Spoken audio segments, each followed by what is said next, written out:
Right on the lonely path leading to the village stream, where village life seemed most tranquil, lay a mystery that no one dared to explain. This is the story of Arer, the renowned blind beggar. In that very small village, Arer was not just a mendicant. He was a familiar, comforting sight, so much so that he seemed to have become part of the scenery. Sitting alone on the quiet path, he had only his wooden bowl and the generous hearts of the villagers. Every person who walked past, from old to young, dropped a few coins into his bowl, or even made it a duty to provide him with warm food. This generosity was natural, as Arer was always deeply grateful. But their kindness came with a bizarre truth. Not a single person in the village knew where Arer had come from. He was not an indigena of their village. He appeared like a phantom, with no history, no family, simply the blind beggar sitting close to the stream. That anonymity should have been harmless, until one fateful evening. As the sun set, a young girl named Somto was returning from the stream and discovered Arer lying asleep by the corner of the bush. Peering into his money bowl, a dark thought suddenly flashed through her mind. She did not know that the greedy mistake of that instant would unleash a terrible curse, change her life forever, and reveal the chilling secret of this beggar. Do you dare face the price of greed? Keep reading to find out what happened to Somto. Somto, on her way home after fetching water, saw Arer sound asleep, his money bowl gleaming invitingly. Blinded by greed, she quietly snuck toward him. She carefully snatched the bowl, making sure not to make even the slightest sound. She thought she had succeeded. The money was in her hands, but just as she was about to leave, something incredible happened. Arer disappeared right before her eyes. In a terrifying moment, the spot where he had been lying was empty space. This sudden vanishing left the young girl frozen. A cold fear ran through her. Standing there stunned, Somto began to plead, her voice lost in panic. "Arer, please come back. Take your money." She threw the coins to the ground, but only a dreadful silence answered. Arer never returned. Completely confused and terrified, Somto ran away as if she were being chased by a ghost. She rushed home and locked herself in her room. The trembling wouldn't stop. She wondered, who was Arer? And more importantly, what would he do to her for daring to steal?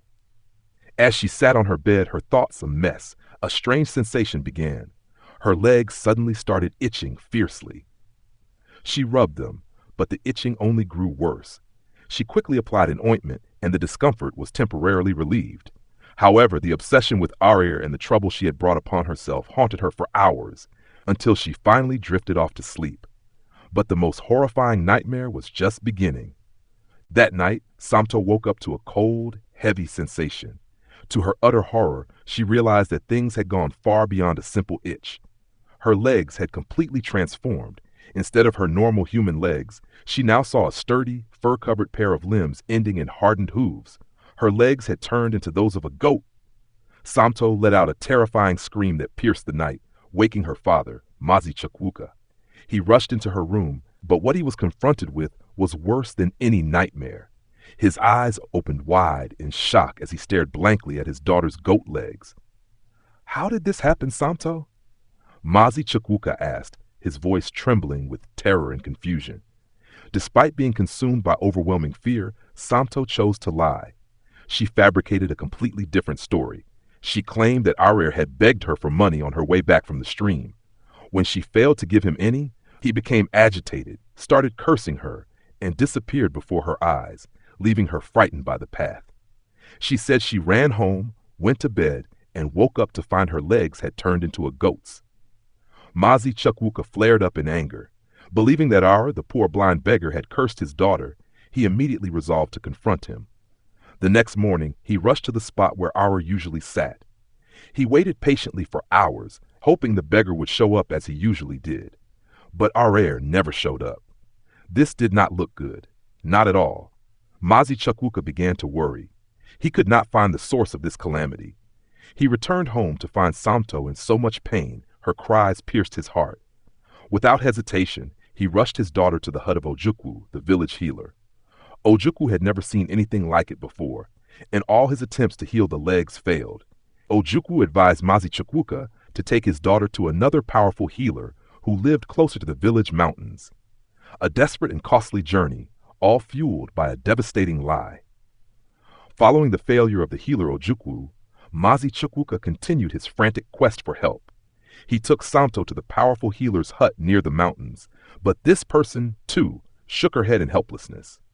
Week after week, they consulted countless healers and medicine men across the region, but not a single one could transform Somto's goat legs back to normal. Meanwhile, the news of the calamity had spread throughout the village. The people were terrified to know that Arer, the seemingly harmless beggar, was responsible for the tragedy. They flocked in numbers, gathering to catch a glimpse of Somto's goat legs, as no one had ever witnessed a human with animal limbs before. As time dragged on, weeks turned into months. The goat legs were now agonizingly painful, leaving Somto bedridden and unable to walk. Desperate as he watched his daughter wither away, Mazi Chukwuka realized conventional healing was useless.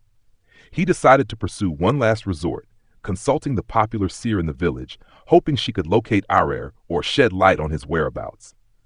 What the seer revealed completely stunned Mazi Chukwuka. She told him that Arer was no ordinary beggar, but a spirit who came to their village on a mission. More importantly, Arer had been angered by Somto, who tried to steal from him. Mazi Chukwuka was aghast, realizing his daughter had lied to him. The seer pressed on with a grave warning. If nothing is done soon, Somto's entire body will transform into that of a goat. Terrified by this revelation, Mazi Chukwuka asked what he could do. The seer provided the only solution. Somto had to successfully complete Arer's mission in their village to gain his forgiveness and be freed from the curse. When Mazi Chukwuka asked what the mission was, the seer simply replied that it was up to Somto herself to find out. Mazi Chukwuka returned home, filled with fury over his daughter's deceit.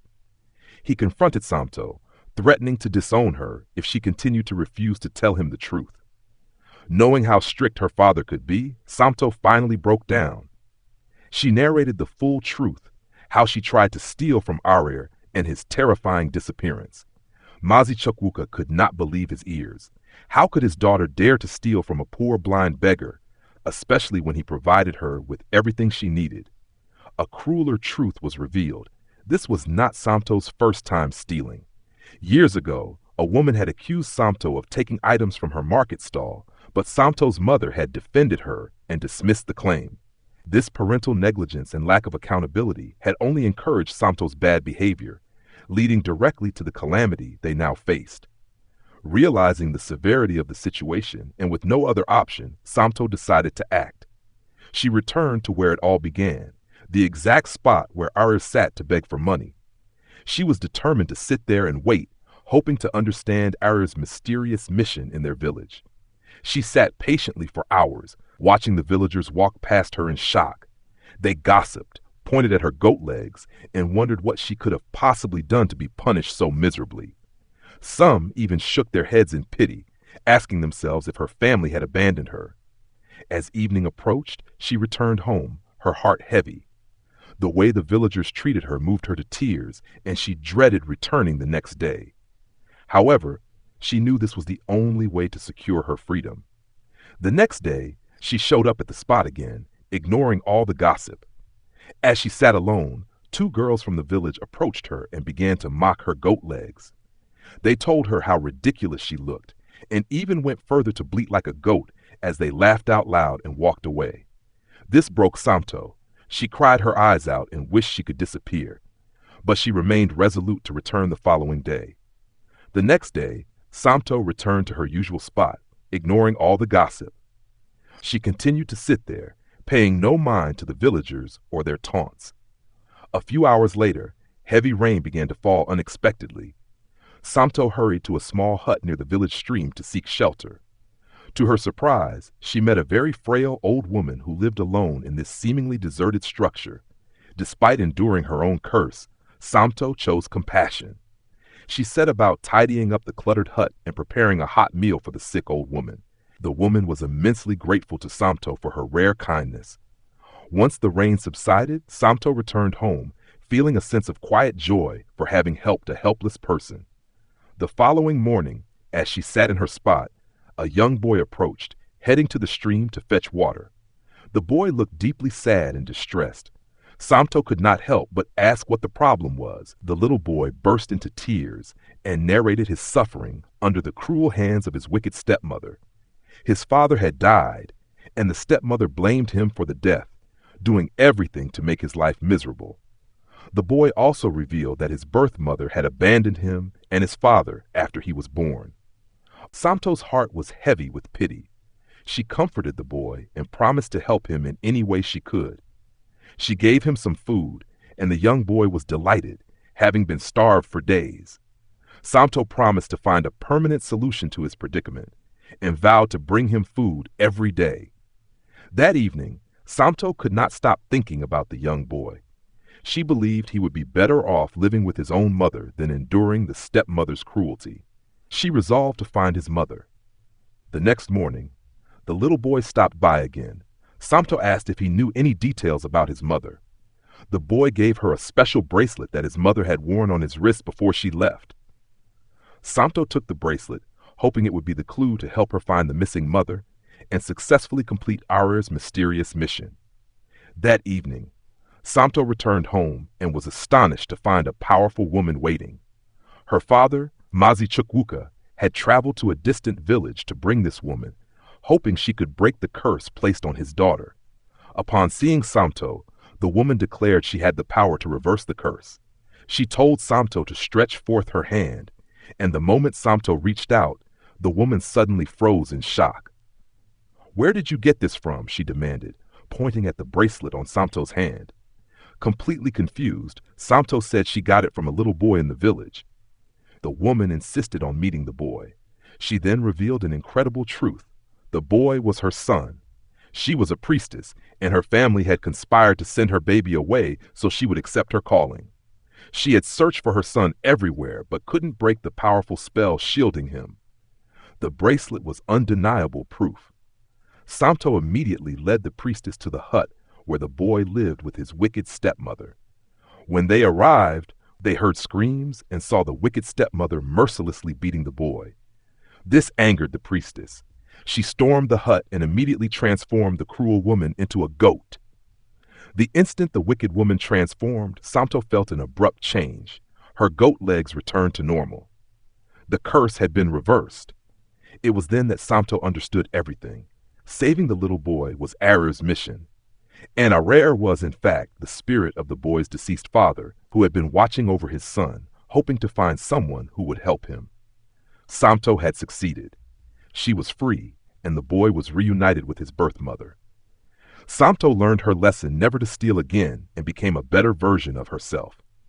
The story's lesson is clear. Every action has its consequences. Never take what belongs to another, and honesty and integrity are crucial virtues that must be upheld at all times.